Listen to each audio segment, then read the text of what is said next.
Salut, chers amis, bienvenue une fois de plus. Et comme je l'ai annoncé tantôt, nous voici maintenant à la dévotion du mercredi. Nous sommes à la dévotion du mercredi 25 août 2021 et nous allons directement aller dans la parole de Dieu. Aujourd'hui, nous allons lire dans les évangiles, dans Jean chapitre 2 et vous pouvez aller là avec nous et nous allons lire à partir du verset 7. Jean chapitre 2, versets 7 à 8. La Bible dit, Jésus leur dit, remplissez d'eau ces jarres. Il les remplit à ras-bord. Puisez maintenant, leur dit-il, et portez-en à l'organisateur du repas. Ils lui emportèrent. Amen. Lorsque nous examinons, n'est-ce pas, ce verset, nous pouvons nous rappeler qu'il s'agit effectivement du premier miracle dont la Bible parle concernant le Seigneur Jésus-Christ. Ce premier miracle qu'il a opéré à Cana, Galilée, pendant un mariage. Et il y a plusieurs éléments qui s'associent à ce miracle. Premièrement, le manque de vin. Et ensuite, nous avons la demande que la mère de Jésus, n'est-ce pas, présente à Jésus. Et nous avons également l'investissement de la foi qui est associé à l'instruction que Jésus-Christ donne. Vous voyez donc que tous ces éléments-là doivent être pris en compte dans la réalisation du miracle. Vous êtes d'accord avec moi que plusieurs d'entre nous, n'est-ce pas, ont entendu un miracle, mais ce miracle ne s'est jamais réalisé. Vous voyez, le Seigneur Jésus-Christ nous donne des instructions et nous, dans l'obéissance aux instructions, même quand, n'est-ce pas, le miracle ne s'est pas réalisé, nous obéissons à l'instruction que le Seigneur nous donne. Nous restons également persistants, n'est-ce pas, dans l'obéissance, persistant dans ce que le Seigneur demande de faire et associons la foi, n'est-ce pas, à cette instruction-là, vous voyez. Quand nous regardons, n'est-ce pas, Jean chapitre 2, verset 5, juste pour illustrer ce que je viens de dire, et vous regardez la vie de Naaman, qui était un officier, qui était une personne très importante dans 2 Rois chapitre 5, verset 14, vous voyez que son miracle s'est réalisé parce qu'il a obéi à ce que l'homme de Dieu lui a dit. Et combien de fois est-ce que nous avons associé la foi à l'instruction que le Seigneur nous a donnée? Peut-être le Seigneur vous donne une instruction aujourd'hui, c'est de prier, de vous lever peut-être à 5 heures du matin ou à 6 heures du matin et prier. Et lorsque vous regardez, n'est-ce pas, ce que le Seigneur vous demande de faire et vous regardez, vous dites, ah, vraiment, c'est très tôt pour moi de me lever. Mais l'instruction que le Seigneur donne, n'est-ce pas, s'associe à une percée, s'associe à un miracle. Et nous avons parfois même, n'est-ce pas, manqué notre miracle juste parce que nous n'avons pas été obéissants à l'instruction que le Seigneur nous a donnée. Lorsque la mère de Jésus donne l'instruction et dit, n'est-ce pas, aux servants, n'est-ce pas, de remplir les jarres d'eau, n'est-ce pas, les servants obéissent et les servants certainement croient que ce que le Seigneur ordonne, n'est-ce pas, va se réaliser. Et c'est la même chose pour toi, c'est la même chose pour moi. Tu attends que le Seigneur te guérisse. Peut-être le Seigneur t'a donné une instruction, une simple instruction peut-être qui consistait, je donne un exemple, à prendre un verre d'eau et à prier et dire au Seigneur, utilise ce verre d'eau pour ma guérison. Si le Seigneur t'a donné cette instruction, quelle que soit l'instruction qu'il donne, ça peut être un verre d'eau, obéis à cette instruction, associe la foi à cette instruction et crois que le Seigneur va agir. Crois que vous recevez votre guérison. La même chose s'est réalisée avec Naaman. La même chose s'est réalisée pendant ce festin, n'est-ce pas, ce mariage, là où le vin manquait. Il y a eu une instruction. Est-ce que tu es prêt à obéir aux instructions du Seigneur Jésus-Christ? Lorsqu'il te donne ces instructions, est-ce que tu es prêt à être persistant, même lorsque le résultat n'est pas venu? Parce que c'est là où se trouve notre percée. C'est là où se trouve notre délivrance. C'est là où se trouve notre guérison. C'est là où se trouve la solution au problème, le résultat au problème. N'est-ce pas, le résultat aux questions que nous posons parfois dans l'instruction et l'obéissance à cette instruction. Donc, cher ami, rappelle-toi que le Seigneur parfois passe par des instructions pour apporter la percée, le miracle dans ta vie.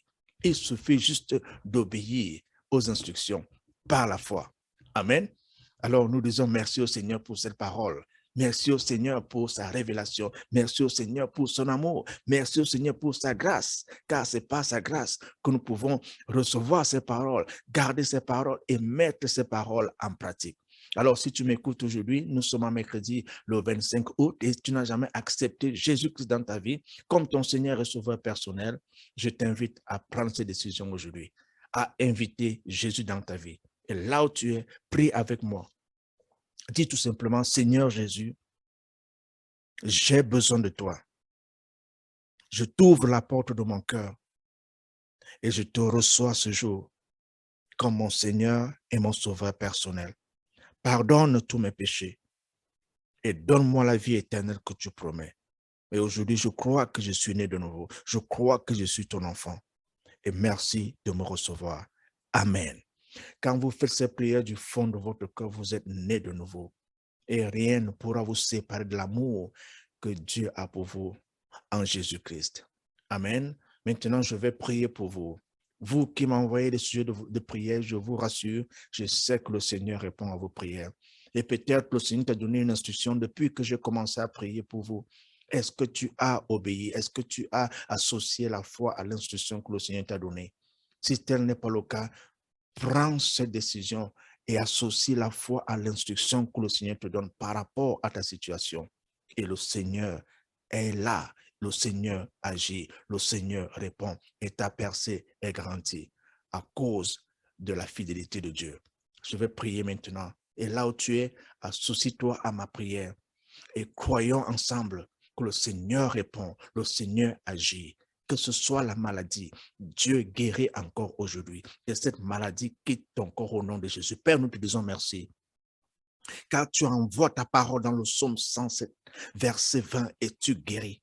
J'envoie cette parole sur le corps de quelqu'un, sur le corps de quelqu'un qui est malade. Et je te commande, toi maladie, de quitter ce corps maintenant dans le puissant nom de Jésus. J'envoie la guérison sur ton corps. J'envoie la guérison sur tes poumons. J'envoie la guérison sur tes os. J'envoie la guérison dans ton sang. J'envoie la guérison sur ton cœur. J'envoie la guérison partout, dans tous les organes de ton corps. Et je commande la maladie de quitter ton corps au nom de Jésus et reçois ta guérison au nom puissant de Jésus. Et toi qui cherches le mariage, que le Seigneur intervienne dans ta vie et qu'il te donne le conjoint qui te convient et le conjoint selon son plan dans ta vie au nom puissant de Jésus. Et toi dans la recherche du travail, toi dans la recherche des affaires, toi dans la recherche d'une carrière, que le Seigneur intervienne dans ta vie dans le puissant nom de Jésus-Christ. Je prie pour ta famille, que l'harmonie règne, que la paix règne, que l'amour règne, que l'entente règne